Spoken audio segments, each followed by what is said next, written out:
하나님께 올라가는 향연 기도라는 제목의 말씀입니다. 요한이 보좌에 계신 하나님의 오른손에 두루마리 하나가 있는 것을 보았습니다. 7개의 도장이 찍혀 있어서 아무도 펼 수가 없고 그 인을 떼기에 합당한 자가 없어서 요한이 울었지만 그 인을 떼시기에 합당하신 분은 어린 양 대신 예수 그리스도라는 것을 알게 되었습니다. 하나씩 도장을 떼는데 첫 번째 인을 떼실 때 흰말을 탄 자가 앉아 계셨습니다.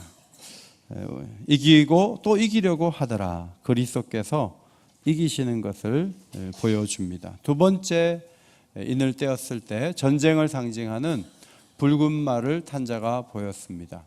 세 번째 인을 뗄 때 기근을 상징하는 검은 말을 탄 자가 있었습니다.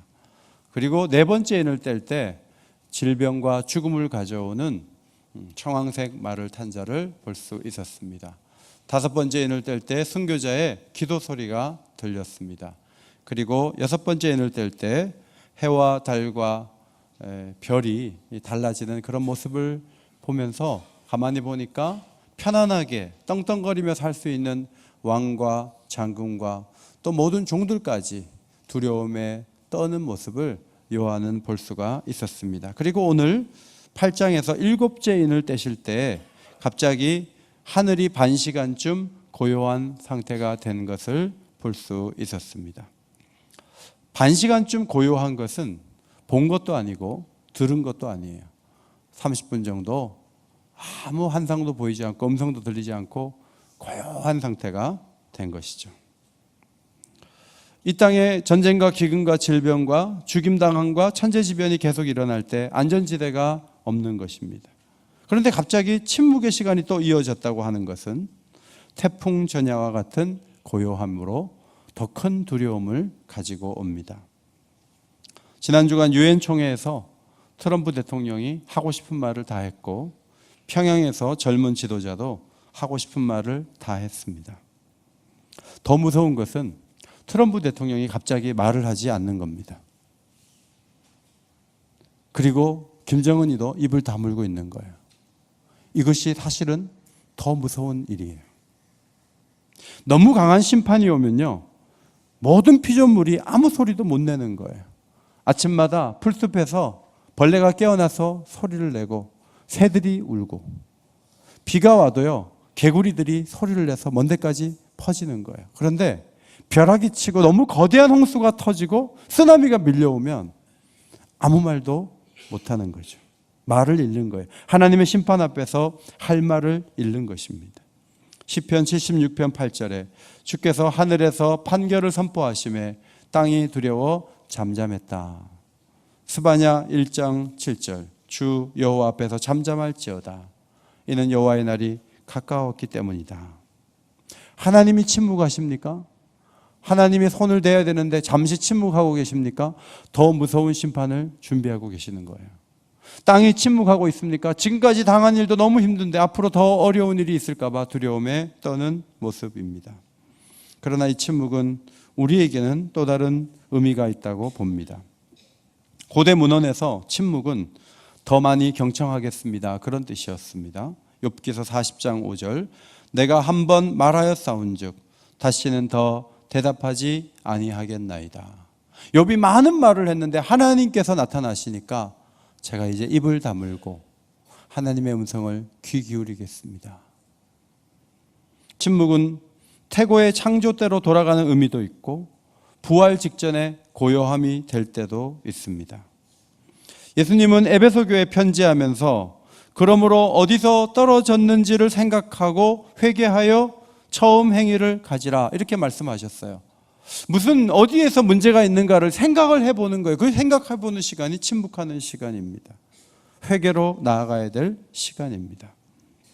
우리 시대의 안타까움은 침묵을 잃어버린 것이죠. 계속 분주합니다. 계속 바빠요. 계속 충전해야 되고요. 계속 넘겨야 돼요. 사건이 터지면 기자들은 서로 빨리 보도를 하려고 경쟁합니다. 그리고 정책을 정하는 사람들은 생각도 안 해보고 바로 정책을 입안하고 발표를 합니다. 그래서 일을 그르치는 경우가 너무 많습니다. 욥에서 볼 수 있는 것처럼 침묵해야 기도가 시작되고, 침묵해야 새로운 길이 열리고, 침묵해야 하나님이 주도하시는 변화가 가능한 것이죠. 7 천사는 7 나팔을 받았다고 했습니다. 2절 말씀입니다. 하나님 앞에 7 천사가 서 있어 7 나팔을 받았더라. 이 7 천사 앞에 정관사가 쓰여서 유대 묵시 문학에 나오는 그 천사, 그 7 천사라는 뜻이 됩니다. 우리 66권 안에서는 미가엘과 가브리엘 정도가 소개되어 있지만 유대 묵시 문학 안에서는 그 7명의 7 천사의 이름이 다 소개되어 있습니다. 어린 양이 7째 인을 뗄 때 심판이 다 끝난 것이 아니라 7 천사가 7 나팔을 불면서 또 다른 재앙이 또 시작이 됩니다. 나팔은 진노의 날이 왔음을 알리는 도구로 쓰여지고 있습니다.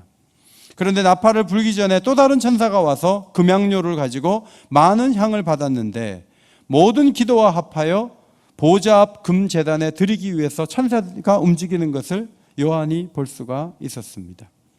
이 천사는 성도의 기도를 하나님께 드리는 역할을 감당하는 천사였습니다.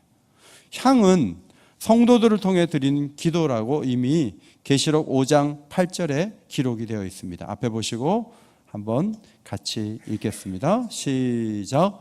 내 생물과 24 장로들이 그 어린 양 앞에 엎드려 각각 검은고와 향이 가득한 금대접을 가졌으니 이 향은 성도들의 기도드리라. 향연이 올라가는 것은 기도가 올라가는 걸 말해요. 첫째 인을 뗐을 때 흰말 탄자가 나타났다고 말씀드렸어요. 7째 인을 뗄 때 성도들의 기도가 하나님께 올라갔어요. 그 중간에 붉은색 말과 검은색 말과 청황색 말과 황충이 나오고요. 결박된 4천사가 나와요. 다 재앙을 가지고 오는 무서운 존재들이에요. 그런데 위로가 되는 게 뭐냐면 제일 앞에 흰말을 타신 그리스도가 계시고요. 마지막 인을 뗄 때 성도들의 기도가 비로소 응답이 되는 거예요. 중간에 무서운 재앙이 많지만 예수님이 앞에 계시고 성도들의 기도가 응답된다면 가운데 있는 재앙들은 성도들이 이길 수 있다는 것을 의미하는 줄 믿습니다. 이것이 하나님께서 우리에게 주시는 위로의 말씀이에요. 여러분 삶 속에 이런저런 어려움이 많이 일어나지만 앞에 그리스도가 계시고 여러분이 기도할 수 있고 응답받을 수 있다면 이 모든 어려움들을 이길 수 있다는 사실을 믿으시기 바랍니다. 천사가 향을 향로에 담자 향연이 하나님께로 올라갔는데 이 향로는요 구약 예배 때 사용되던 도구였습니다. 출애굽기 30장 7절과 8절. 오늘은 중층에 빈자리가 없이 꽉 앉으셨네요. 자, 중층에 계신 분들이 한번 30장 7절 8절을 같이 읽겠습니다. 시작. 아론이 아침마다 그 위에 향기로운 향을 사르되 등불을 손질할 때 살을 찌며 또 저녁 때 등불을 켤 때 살을 찌니 이 향은 너희가 대대로 여호와 앞에 끊지 못할 것이며. 아침과 저녁에 번제를 드렸는데요. 상번제라고 하는데 그 상번제와 함께 향로의 향이 올라가는 거예요. 그래서 제물을 받으시면서 그 향을 받으시면서 이 제사가 더 하나님이 받으실 만한 하나님이 기뻐하시는 제사가 되도록 그렇게 향을 피웠는데 구약의 사람들은 그게 뭔지도 모르고 그렇게 했는데 하나님께서 말씀하시는 게 그게 바로 기도라는 거예요. 오늘 주일 예배가 예배되기 위해서 기도가 필요한 것이죠. 준비하는 기도가 필요하고 예배 중에 기도를 드리는 것이고 예배를 드린 다음에도 기도를 하는 거예요. 그렇게 기도를 통해서 이 예배가 가치 있는 예배가 될 줄 믿습니다. 기도 없이 예배 자리에 나오고 준비 없이 예배를 드리는 것이 하나님이 받으실 만한 예배가 되기가 어렵다는 것이죠. 기도가 예배를 예배되게 한다. 그런 사상이 여기에 담겨 있어요. 존 버년이 이런 말을 했어요. 기도는 영혼에게는 방패고 하나님께는 재물이요 사탄에게는 채찍이다. 하나님께는 재물이 될 수 있다. 다윗이 예배드리기 어려운 상황을 많이 겪었는데 이런 생각을 했어요. 기도가 제사가 되면 얼마나 좋을까. 성소에 갈 수도 없고 맨날 쫓기면서 기도는 드릴 수 있지만 제사가 어렵잖아요. 제사를 드리려면요, 제사장이 있어야 되고, 시간도 맞아야 되고, 제물도 준비해야 되고, 불도 준비해야 되고, 단도 있어야 되고. 이 제사는 여러 사람이 협력해서 정한 시간에 정한 방법으로 해야 되는 게 제사예요. 그런데 기도는 어디서나 할 수 있는데, 다윗의 꿈에 기도를 어디서나 언제나 드릴 수 있는데, 그것이 제사가 되면 얼마나, 예배가 되면 얼마나 좋을까, 그 생각을 했거든요. 그것이 141편 1절 2절 말씀이에요. 2절 말씀 중층, 오늘 성경을 좀 열심히 읽어주십시오. 중층 같이 읽겠습니다. 시작. 나의 손드는 것이 저녁 제사같이 되게 하소서. 기도가 저녁 제사같이 되게 해달라는 그런 간구를 드렸는데, 하나님께서 그 기도를 제사와 같이 받으신다는 것, 얼마나 놀라운 일입니까? 신구약의 이 향기는요, 이 향로에서 나오는 연기는 그냥 아무 일도 없는데 그냥 계속 올리는 게 아니고요, 이것은 제사와 관련이 있고 희생 제물이 있을 때 이 기도가 합해지면서, 이 향이 합해지면서 온전한 의미가 되는 거예요. 그런데 요한계시록 6장에 보면 순교자들이 자기 몸을 희생하면서 피를 흘리면서 기도를 드렸어요. 그게 바로 향로의 향이 되는 것이죠. 순교자가 죽으면서 무슨 기도를 드렸는가가 6장 9절 10절에 나와 있어요. 자, 중층 한 번 더 읽어주세요. 시작. 죽임을 당한 영혼들이 제단 아래에 있어 큰 소리로 불러 이르되, 거룩하고 참되신 대주제여, 땅에 거하는 자들을 심판하여 우리 피를 갚아주지 아니하시기를 어느 때까지 하시려 하나이까 하니. 여러분, 죽어가면서 뭐라 그랬냐면, 하나님 이게 뭐예요? 예수 믿고 복 받고 잘 사는 게 아니고 우리 죽임 당하는데 저렇게 하나님 반대하고 교회를 핍박하는 사람은 저렇게 멀쩡하게 살아있고 우리는 죽어야 되나요? 그러면서 하나님 앞에 억울하다고 기도를 했어요. 신원하는 기도를 드렸어요. 근데 하나님이 그 기도를 받으시고요, 그 사람은 그냥 죽은 거예요. 그리고 그 기도가 사라진 줄 알았어요. 그런데 하나님이 그 기도를 다 향로에 담아가지고요, 천사를 보내서 때가 됐을 때 그 기도를 다시 위로 연기가 돼서 올라오게 하면서 하나님이 그 기도를 들으시는 거예요. 그래, 너희들 억울하게 죽었지, 내가 심판할게. 그 말씀이 5절 말씀이에요. 5절 한 음성으로 다 같이 읽도록 하겠습니다. 5절 읽습니다. 시작. 천사가 향로를 가지고 제단에 불을 담아다가 땅에 쏟음에 우레와 음성과 번개와 지진이 나더라. 이제 7 나팔을 하나씩 천사들이 불 때마다요, 막 하나님의 진노가 쏟아지는 거예요. 사람들이 하나님이 어디 있어 하고 큰 소리 쳤는데, 이제 순교자들이 기도한 그 기도대로 하나님이 진노를 부으시면서 엄청난 일들이 땅에 벌어지게 된다, 그런 말씀인 것이죠. 성도 여러분, 원한에 사무치셔서 기도했던 그 순교자의 기도만 들으시는 것이 아니고, 성령 안에서 예수의 이름으로 온전하게 드리는 모든 성도들의 기도를 하나님이 들어주시는 줄 믿습니다. 하나님이 기도를 받으신다는 거예요. 지금 당장 내가 원하는 방법으로 내가 원하는 때에 응답하지 않는다 그래서 기도하는 게 소용없다고 말하는 것이 얼마나 성급한 판단이냐 하는 겁니다. 하나님은 하나님의 때에 그동안 기도한 모든 기도를 다 담아두셨다가 향연처럼 하늘로 그 기도가 올라올 수 있도록 하시고 응답하신다는 사실을 믿으시기 바랍니다.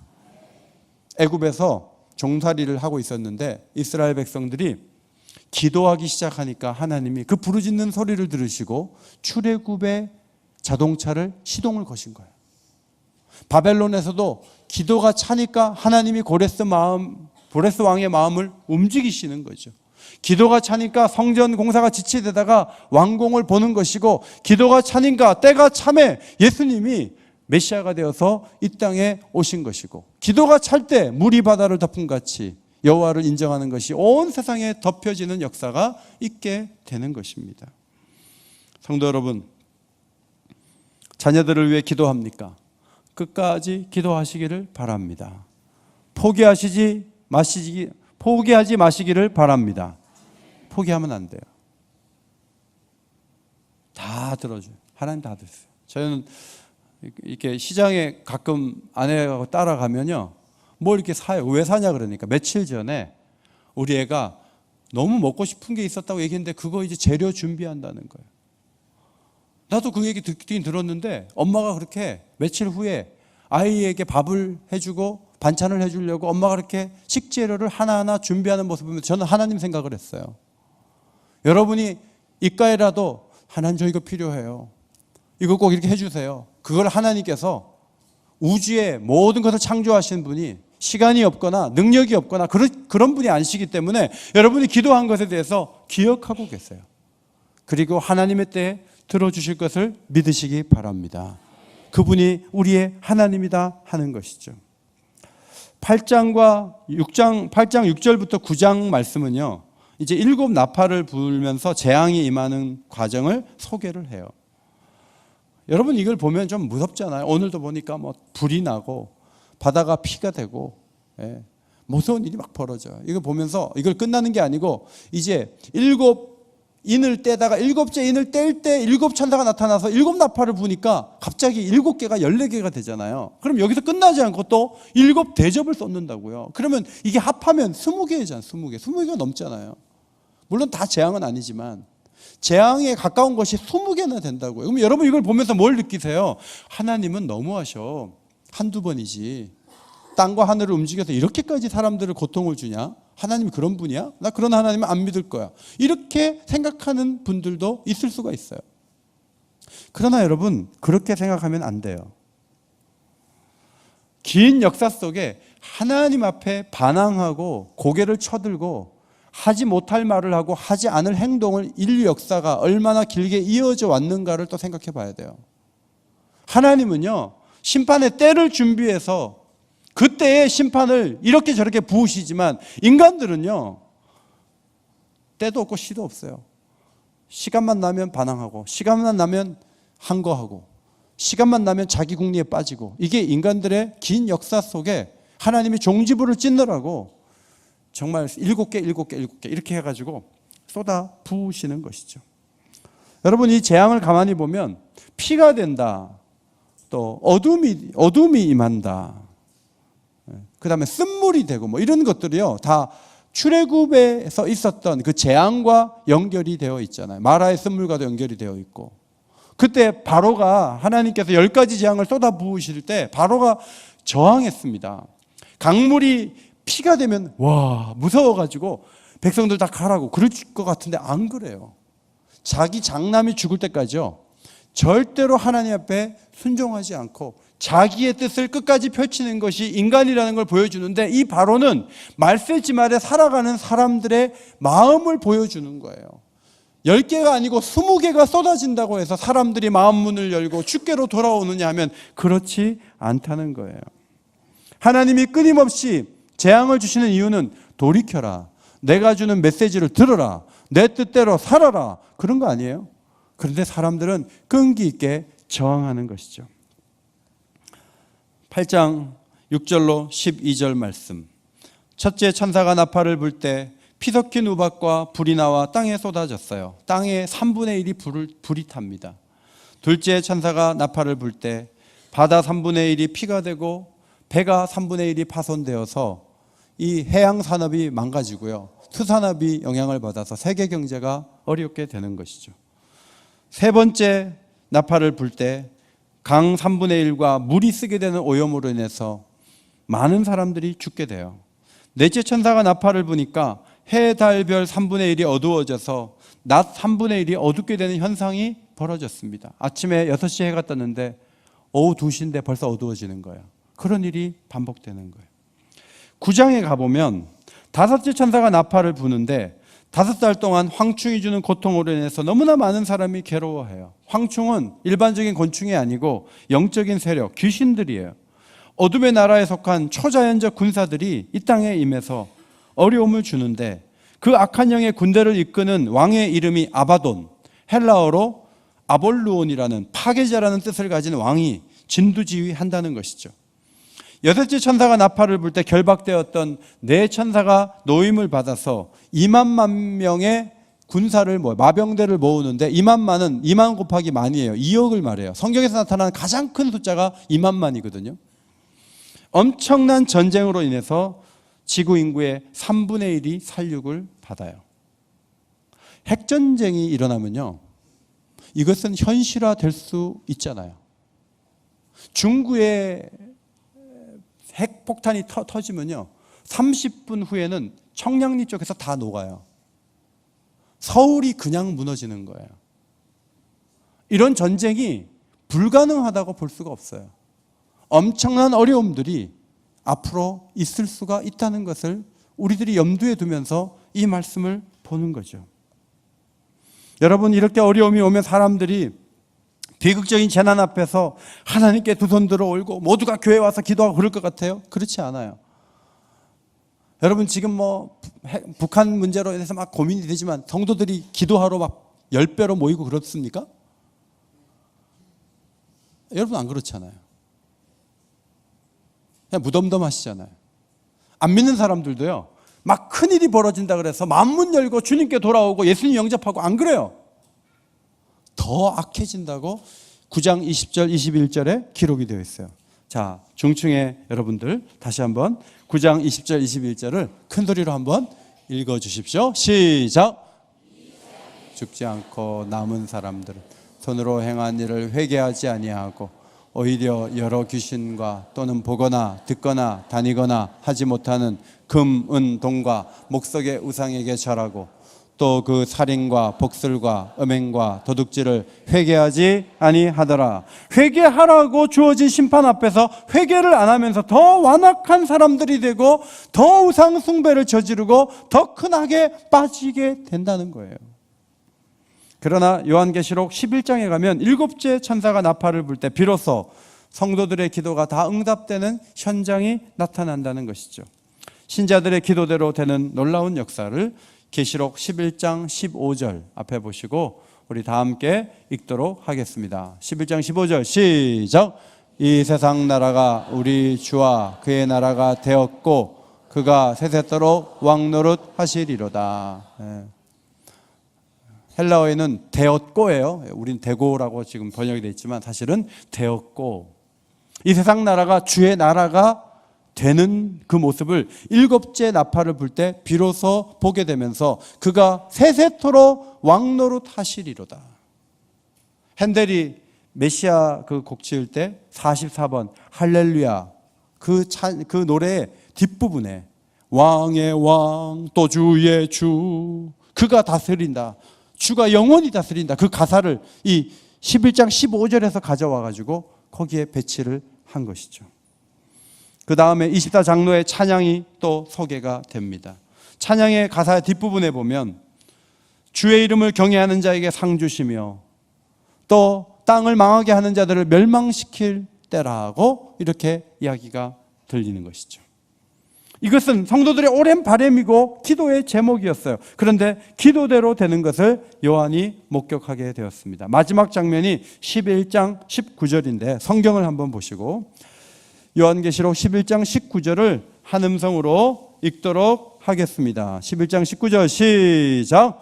이에 하늘에 있는 하나님의 성전이 열리니 성전 안에 하나님의 언약궤가 보이며 또 번개와 음성들과 우레와 지진과 큰 우박이 있더라. 하나님의 성전이 이렇게 열렸어요. 열렸는데 거기 보니까 뭐가 있냐면 언약궤가 있다는 거예요. 언약궤. 이 언약궤는 하나님의 임재의 상징이잖아요.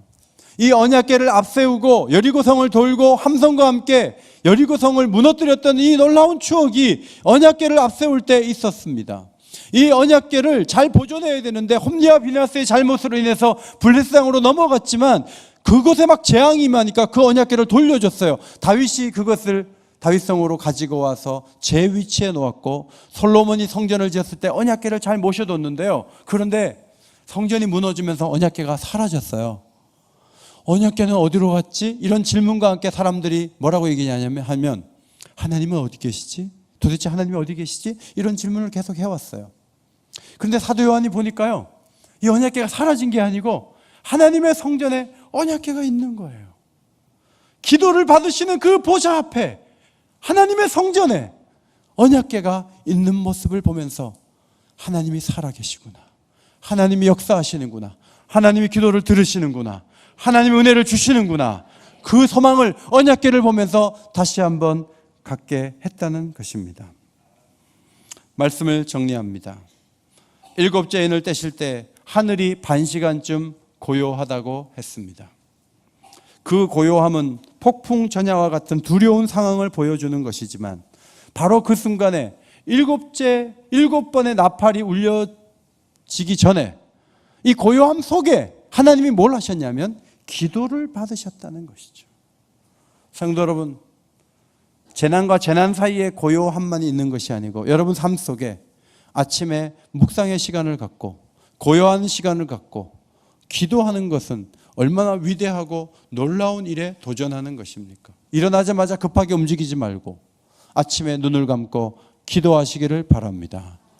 우리 교회는요 2시간, 3시간 기도하는 분들이 계세요. 귀한 분들이세요. 기도하는 게 너무너무 중요하잖아요.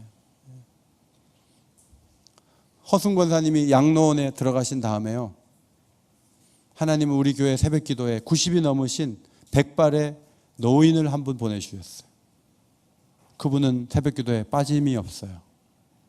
그분은 늘 그 자리에서 다른 교회 식구인데 계속 기도해요. 하나님이 기도를 받으시려고요 다른 교회 교인들을 깨우세요. 그리고 우리 교회 보내주세요. 하나님의 기도를 받기를 원하세요. 기도가 중단된다는 것은 소망이 없다는 걸 의미해요. 내 힘으로 할 수 있다는 생각인데 판단이 잘못된 거예요. 기도해야 한다는 것을 성경은 가르쳐주고 있어요. 두 번째, 하나님께 드린 기도는 반드시 응답이 되는 것이죠. 기다리라고 하는 것도 응답이잖아요. 기다리라고 하는데 놓으라고 하는 줄 알고 안 들어주신다고 해석하는 분들이 계세요. 그러면 안 돼요. 하나님께 드린 기도는 보관되었다가 다시 향로에 담은 향과 같이 하나님 앞에 올라오는 향연이 되어서 하나님이 받으실 날이 온다는 것을 믿으시기 바랍니다. 그걸 믿어야 돼요. 그래야 기도할 수 있어요. 안 그러면 지쳐갖고 못해요. 근데 하나님은 기도를 들으신다는 것이죠. 기도 노트를 써보세요. 지난달에 한 기도 이번 달에 응답된 게 별로 없죠. 3년 전에 드린 기도 응답 안 된 게 뭐가 있는가 한번 파악해 보세요. 하나님은요 살아 계십니다. 하나님은 기도를 들으십니다. 하나님은 예수의 이름으로 성령 안에서 드린 모든 기도를 다 응답해 주실 줄 믿으시기 바랍니다. 그분이 하나님이에요. 그래서 기도에 대한 확신을 갖는 건 너무너무 중요해요.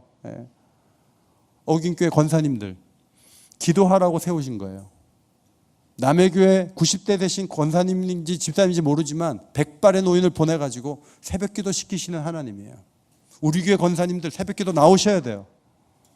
왜 권사님 되셨어요? 기도하라고 된 거예요.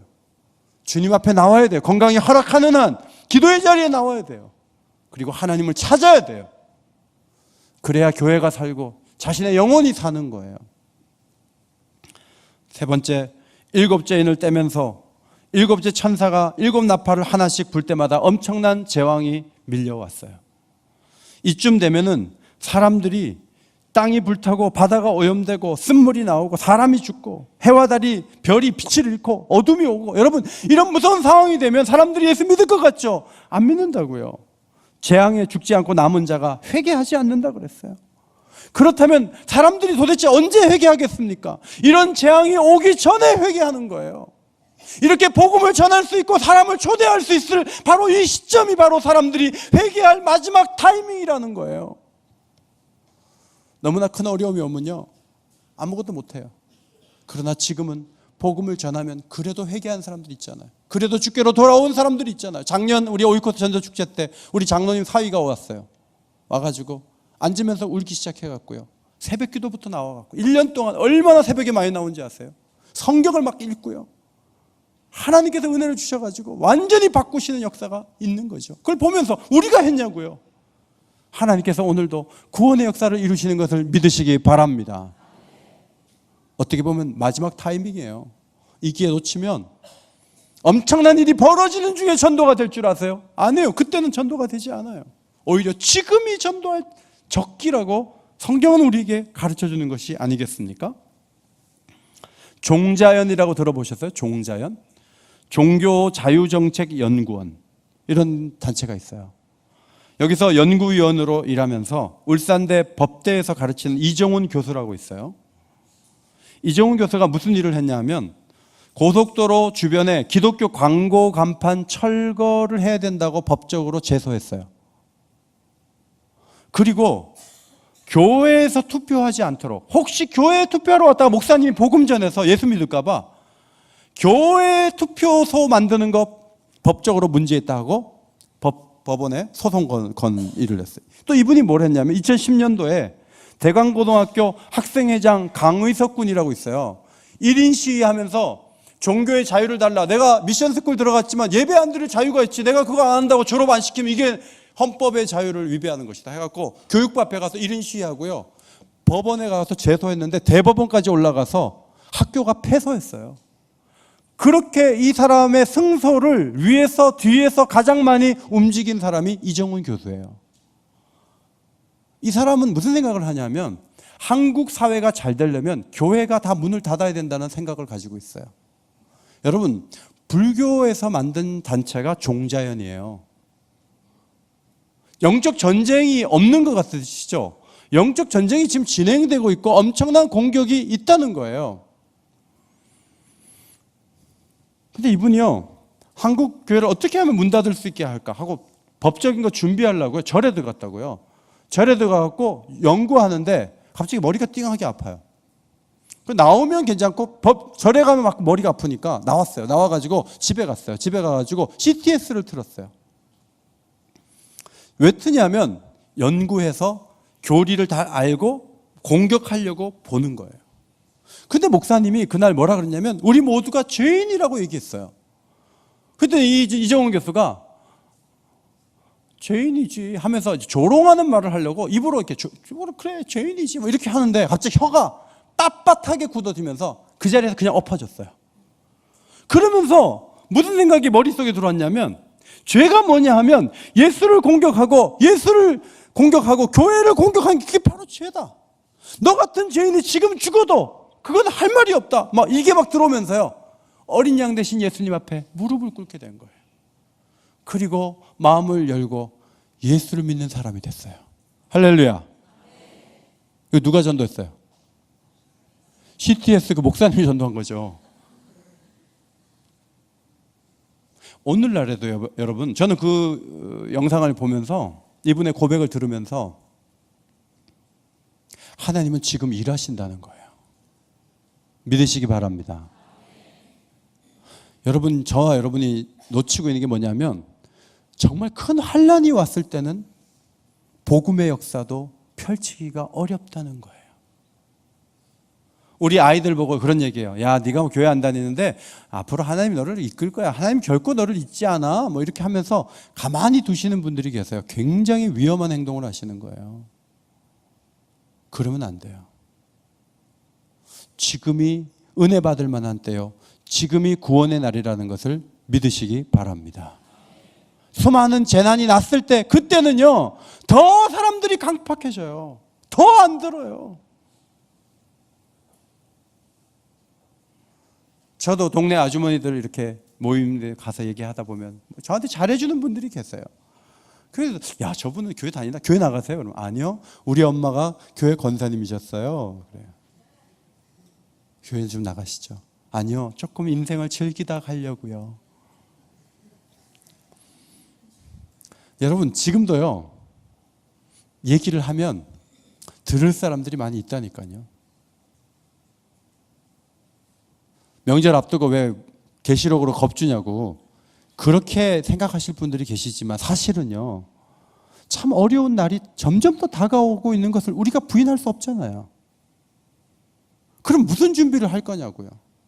기도 준비도 안 하고 복음도 안 전하고 그냥 주일 예배만 나오는 명맥만 유지해가지고 이 어려운 시대를 살아낼 수 있겠느냐 하는 거예요. 첫째 인을 뗄 때 신말을 탄 자가 보였습니다. 일곱째 인을 뗄 때 기도의 향연이 하늘로 올라갔습니다. 마지막 일곱 번째 나팔 소리가 들릴 때 세상 나라가 그리스도의 나라가 되어 그리스도가 통치하는 놀라운 세계를 보았습니다. 기도가 가운데 있잖아요. 기도를 해야 되는 이유는요, 수만 가지 어려움을 맞설 수 있는 힘이 기도에서 나오기 때문에 그래요. 모든 그 어려움 속에서 회복시켜 주시는 역사도 기도할 때 하나님이 들으심으로 이 재난과 재앙에서 우리를 건져주시는 놀라운 길이 기도를 통해 열릴 것을 믿으시기 바랍니다. 그리스도의 통치가 그냥 하루아침에 펼쳐지는 것이 아니고 그날이 오기까지 기도하고 또 기도할 때 하나님이 일하신다는 거예요. 이정훈 씨 같은 그런 교수가 예수 믿을 수 있는 사람이냐고요. 하나님이 우리가 죄인이라는 얘기를 들을 때 땅바닥에 완전히 바닥에 엎드리게 만드시는 거예요. 그걸 하는 분은 하나님이세요.